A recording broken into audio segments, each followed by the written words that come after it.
ভালোবাসলে মানুষ কি না করে। প্রেম মানে না বাধা, মানে না ভয়। তাই তো ভয়কে জয় করে একে অপরকে পাওয়ার জন্য এবার দুঃসাহসিক এক কাণ্ড ঘটিয়েছেন এই যুগল। যুক্তরাষ্ট্রের নিউ ইয়র্কের ১০২ তলা উঁচু ঐতিহাসিক এম্পায়ার স্টেট ভবনের অ্যান্টেনা টাওয়ারের চূড়ায় উঠে রীতিমতো তাক লাগিয়ে দিয়েছে পুরো বিশ্বকে। সেখানে উঠে প্রেমিকাকে বিয়ের প্রস্তাব দিয়েছেন এই রুশ প্রেমিক, কিন্তু অনুমতি না নেওয়ায় তারা গ্রেপ্তার হয়েছেন যুক্তরাষ্ট্রের পুলিশের কাছে। দেশটির গণমাধ্যমে প্রকাশিত ভিডিওতে দেখা যায় মুখোশ পরা এই যুগল ভবনের অ্যান্টেনা মাস্টে উঠে যান, যার সর্বোচ্চ উচ্চতা প্রায় ৪৪৫ মিটার বা ১৪৬০ ফুট। সেখানে পৌঁছে যুবকটি তার প্রেমিকাকে বিয়ের প্রস্তাব দেন। পরে তরুণীকে আঙুলে পরানো বাগদানের আংটির ছবি মোবাইল ফোনে তুলতে দেখা যায়।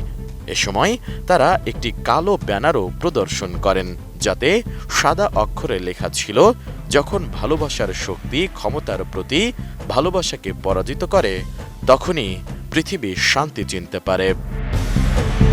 আমি বুঝি নির্মাণের শিল্প, সালাম স্টিল বোঝে ডিউরেবিলিটি। সালাম স্টিল, মোস্ট ডিউরেবল স্টিল। ঘটনার সময় নিউ ইয়র্ক পুলিশ বিভাগের একটি হেলিকপ্টার আকাশ থেকে পরিস্থিতি পর্যবেক্ষণ করে। পরে যুগলটি ধাতব রেলিং ধরে নিচে নেমে ওয়াচ ডেকে পৌঁছালে আইনশৃঙ্খলা রক্ষাকারী বাহিনীর সদস্যরা তাদেরকে গ্রেপ্তার করেন। ১০২ তলা উঁচু এম্পায়ার স্টেট ভবনের যে অংশটি জনসাধারণের জন্য উন্মুক্ত, তার চেয়েও অনেক ওপরে অবস্থিত অ্যান্টেনায় ওই দুজন কিভাবে পৌঁছালেন তা স্পষ্ট নয়। পুলিশের বডি ক্যামেরার ফুটেজে দেখা যায় অ্যান্টেনায় দাঁড়িয়ে থাকা ওই দুই ব্যক্তিকে নিচে নামিয়ে আনতে একজন পুলিশ কর্মকর্তাকে পাঠানো হয়। মই বেয়ে ওঠার সময় ওই পুলিশ কর্মকর্তাকে বলতে শোনা যায়, আপনারা কি করছেন? জবাবে দুজন কি বলছে তা বাতাসের শব্দে শোনা যায়নি। পরে ওই পুলিশ কর্মকর্তা বলেন, ঠিক আছে, আপনারা এখানে থাকতে পারবেন না। ভিডিওতে মই বেয়ে ওঠার সময় ওই পুলিশ কর্মকর্তাকে জোরে জোরে নিঃশ্বাস নিতেও দেখা যায়।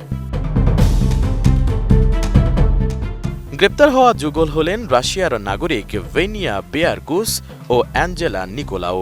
২০২৪ সালে নেটফ্লিক্সে মুক্তি পাওয়া প্রামাণ্যচিত্র স্কাই ওয়াকার্স আ লাভ স্টোরিতে উপস্থিত ছিলেন তারা। প্রামাণ্যচিত্রে শহরের উঁচু ভবনে ওঠার ঝুঁকিপূর্ণ খেলা দেখার পর তারাও এমন কিছু করার ইচ্ছা প্রকাশ করেন। এরপরই এমন অভিনব কাণ্ড ঘটালেন রাশিয়ান এই যুগল। Desk report, ATN news.